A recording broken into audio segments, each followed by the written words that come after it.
Look, if I could go back to when I started collecting watches, I could have saved myself a hell of a lot of money. Because the truth is, the first watch doesn't need to cost thousands and thousands of pounds. It needs to teach you what you actually like, in my opinion. How you actually wear a watch. How you actually look after a mechanical movement. And I get asked this question quite a lot, mainly because of the channel, but also because my friends know I'm a bit of a watch nerd. Jag, what watch should I buy first? And so look, here's my definitive answer, 15 times by the way. And I've deliberately put in some iconic watches, but also some watches that not many YouTubers and other creators tend to talk about much. Of course, I've left my favorite pick to the end. If I started my collection, I feel like if I go back in time, that watch that I've left to the end of the video will be the first watch that I personally would buy. As usual, thank you to Outlier, thank you to Chris for sponsoring the video. Let's get into it.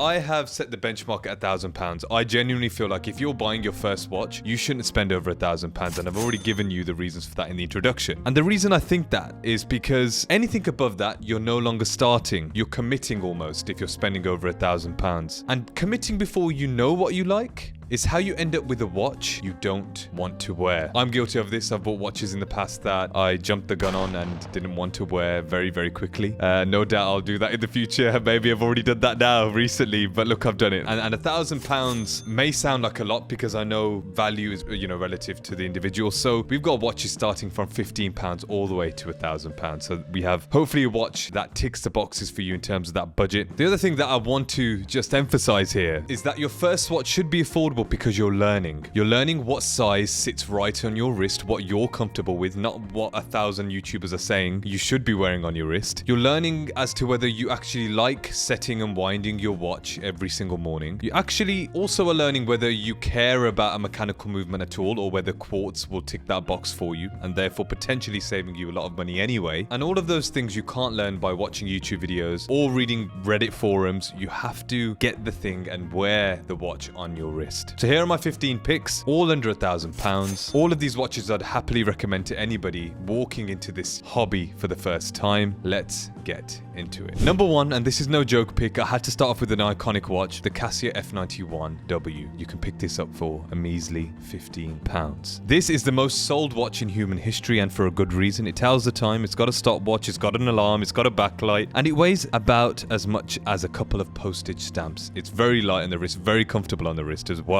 30 meters of water resistance, a resin case, 33 millimeters in diameter. Now here's why I think every collector should own this at least once in their journey. Not just because it's a great watch, but because it's almost a benchmark. Because every time you put a watch on that costs £1,000, £2,000, £3,000, you should always compare it to this watch and ask yourself a simple question. Does this do the job better than the Casio F-91W? Because this Casio does a job perfectly well. It's almost a 0 point of watch collecting, and everything else is measured from this watch onwards. And if you're worried about a watch being too delicate, look, if you break this one, just go and spend another 15 quid and replace it, because you could buy hundreds of these before you end up having to spend thousands of pounds. So happy days all day long. I had to pick another Casio. Don't get bored on me, guys, okay? I've picked these for a particular reason, because if you don't like that rubbery strap you get with the F-91W, you've got the Casio A158W, which is again around 20 to 30 pounds. Ridiculous pricing, but this could be your first metal watch with a metal bracelet for the price of around 2 coffees in London. Yes, coffees are around £10 in London, depending on where you go, which is ridiculous. 37 millimeters in a stainless steel case, 30 meters of water resistance, and a stainless steel case, which I've already said. I have to say the bracelet alone is probably around £20, and you get that retro square case, the digital display, the backlight, and I think it's a watch that looks more expensive than it actually is. People notice this watch. People have noticed this watch when I've worn this watch in the past, and this watch teaches you something very, very simple, that a metal watch feels different. The way the bracelet drapes, the way it catches the light, and a lot of people I know don't like metal bracelet watches, and so this is a great way of just testing it out, seeing if you like it, and if you don't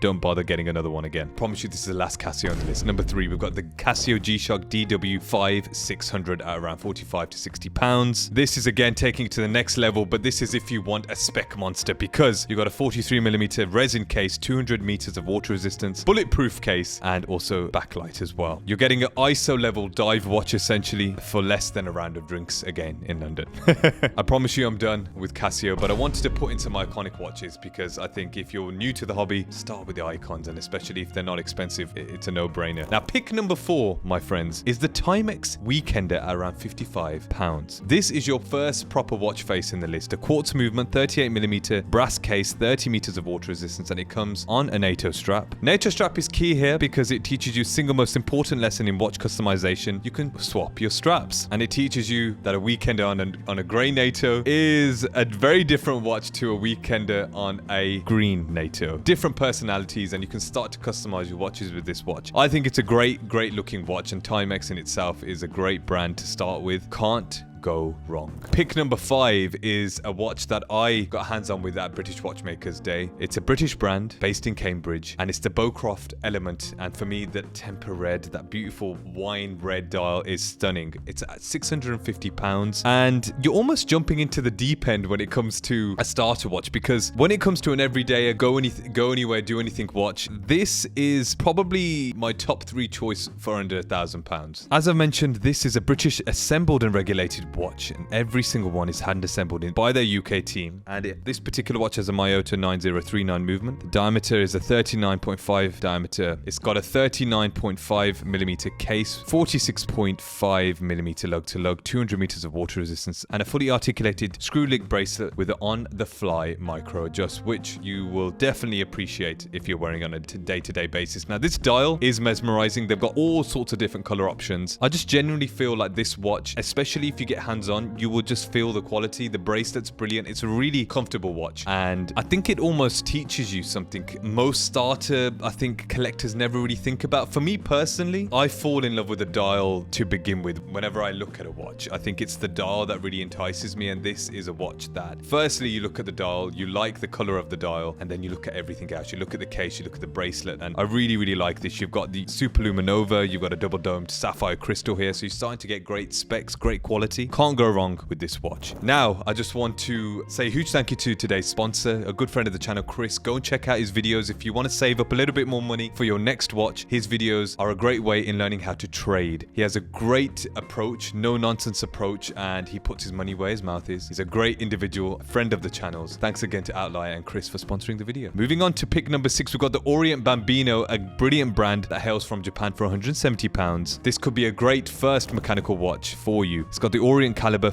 F-672 238mm diameter case with a domed crystal leather strap, and it's all about the sweep in seconds hand. It just glides, it doesn't tick, it glides, and there's something about that which makes you fall in love with watches in a way that quartz just can't replicate. Now, I'm no snob when it comes to quartz. I just recently bought a Grand Seiko 9F quartz. You already know the story about that if you are a regular viewer, but I think it's a great way to experience mechanical movements without spending too much, and I think the Orient aesthetic is very beautiful here. I think it punches far above its weight for the price. Cannot go wrong at all. Now we're going on to another Japanese brand at pick number 7 with the Seiko 5 Sports SRPD at £230. It's got an automatic movement, the 4R36 hacking and hand winding, which the old SKX didn't have. 42.5mm diameter with 100 meters of water resistance, a day complication. It's the spiritual successor to the SKX 009, which is one of the most beloved affordable watches ever made, and I have to say the Seiko 5 Sports is the Swiss Army knife of affordable mechanical watches. You can wear it swimming, you can wear it to the gym, you can wear it at the weekend, you can literally do anything in this watch. It's those sorts of watches that you can almost call a beta if you want to. This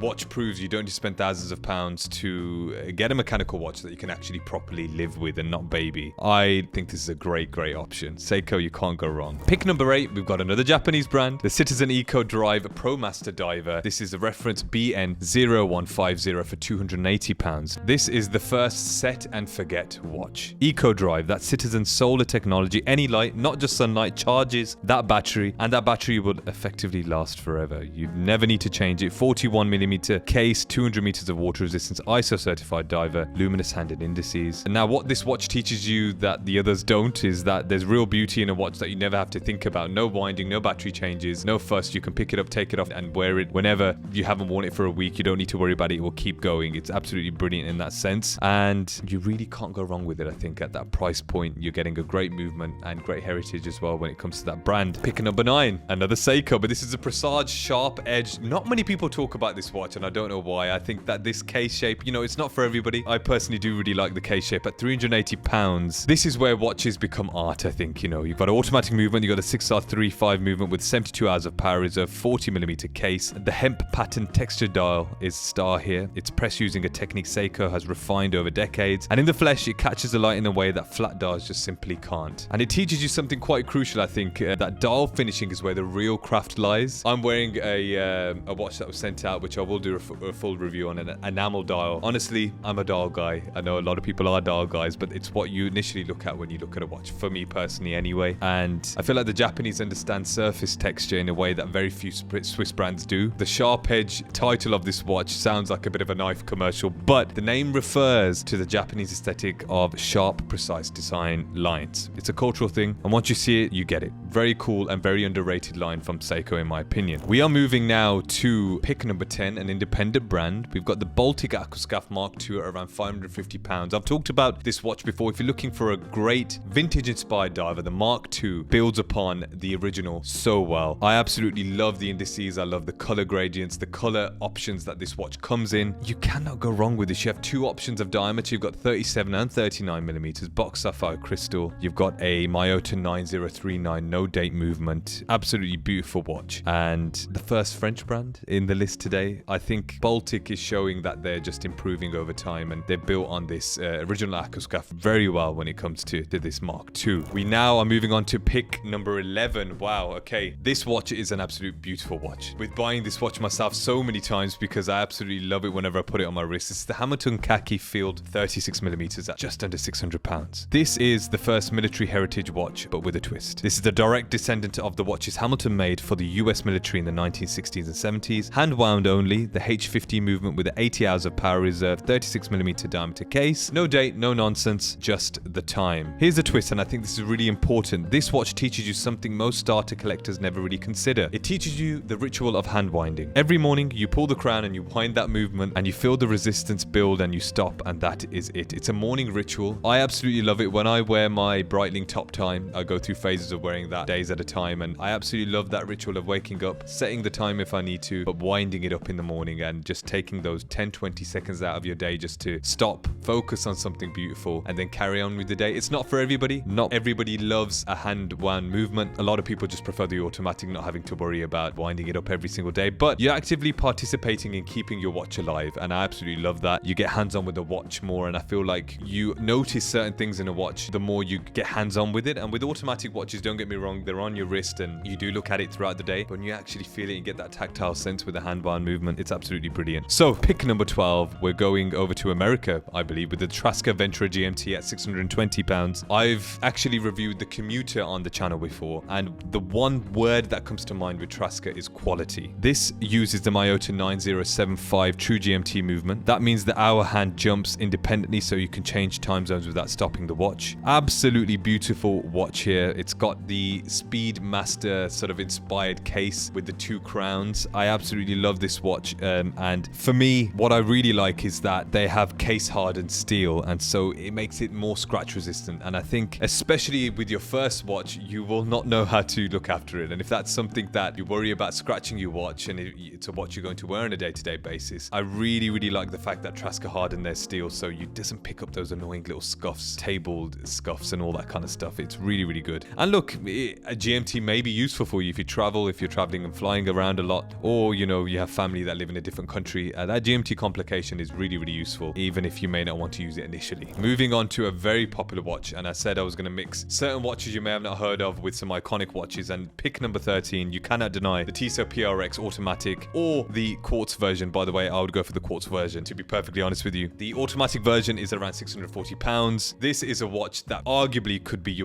the best starter watch you could buy. PRX is a direct reference to the 1978 original, that geometric angular case with the integrated bracelet that everyone's obsessed with right now because of the Royal Oak, because of the Nautilus. I think that integrated bracelet watch sort of fascination is going to last for sure. Now here's what this watch particularly does teach you as a new collector. That design language really matters, because a PRX looks like it costs 3 times the price because of the integrated bracelet design that's universally associated with luxury watches. You walk into a room wearing this and people assume that it's expensive, and you cannot knock the quality of the PRX, especially especially, you know, I love the green dial variant of this watch. I think it wears like a watch that costs £2,000, especially with the newer size versions of the watch, 38mm and even smaller. I think 35mm is a little bit too small for my wrist, but if you have smaller wrists, it's a great option. Cannot go wrong whatsoever. Now, pick number 14, another British brand. It's a brand that I do mention sometimes on the channel. It's a Christopher Ward Sealander range, but the newly updated Sealander range that I recently got hands on with. Now, I'm cheating a little bit. This is just over £1,000, but honestly, if you're looking for a go anywhere, do anything watch, the 36mm version of this watch is absolutely brilliant. They've got a new lacquered dial, which gives the watch such an expensive look. New indices, a new movement, a new patented bracelet version of the watch where you can take out links without having to use a tool, and on the fly micro adjust. I mean, there's so many reasons why I was so impressed by the watch. It's really a no-brainer. You've got a black dial if you want something understated. If you want a pop of color, you've got pink, you've got Tiffany blue. Absolutely brilliant. There's a GMT version of that watch as well. Cannot go wrong at all. Honestly, when it comes to quality, I feel like this watch feels like it's double or triple the price that it actually is. You can get this watch for around £1,000 on a strap. With the steel bracelet, it does go a little bit more, £1,100. So I've cheated by including this in the list. However, it's such a good option for a first-time buyer that I had to include it. Now, I've kept my favorite option to the end, and I've done that because of YouTube and then the algorithm. This is the Hamilton Khaki Field Murph in 38mm, and this comes out with the steel bracelet at £935. This is such a beautiful watch. If you haven't worn this or seen this in person, go and check it out. Even if you're a seasoned collector, this watch will impress you, I promise you, because not only is it a beautiful watch, it's got a great history. It featured in the 2014 Christopher Nolan film where Matthew McConaughey leaves his watch with his daughter Murph before he leaves Earth. It becomes a mechanism which they communicate across dimensions. Sorry if I'm ruining the story for you. It didn't feel like a product placement. It was the plot of the story almost, and the watch is the story. And look, Hamilton being Hamilton, they turned it into a real product, and this is an absolutely beautiful watch with a mechanical movement, H10 automatic movement with 80 hours of power reserve, sapphire crystal, 100 meters of water resistance. It's capable as a daily watch, and a black dial with a beige vintage style super luminova hands. It's absolutely beautiful, and it's my favorite on the list. I have never owned this watch, but still to this day, when I see it out in the wild, I always often ask to try this watch on. I absolutely love it. I feel like if I started my collection again, this would be the watch that I would start my collection with. There you have it, guys. 15 watches that I feel are great options to start your collection with. And I know I've put a lot of Seikos, Casios, and iconic watches in there, but I hope I've introduced you to some new models as well that you may have not even considered. So thank you for watching. If you made it to the end, thank you so much. Hit that like and subscribe button, hit the bell icon, and I've been Jag from Jags Watches, and I'll see you in the next one. Peace.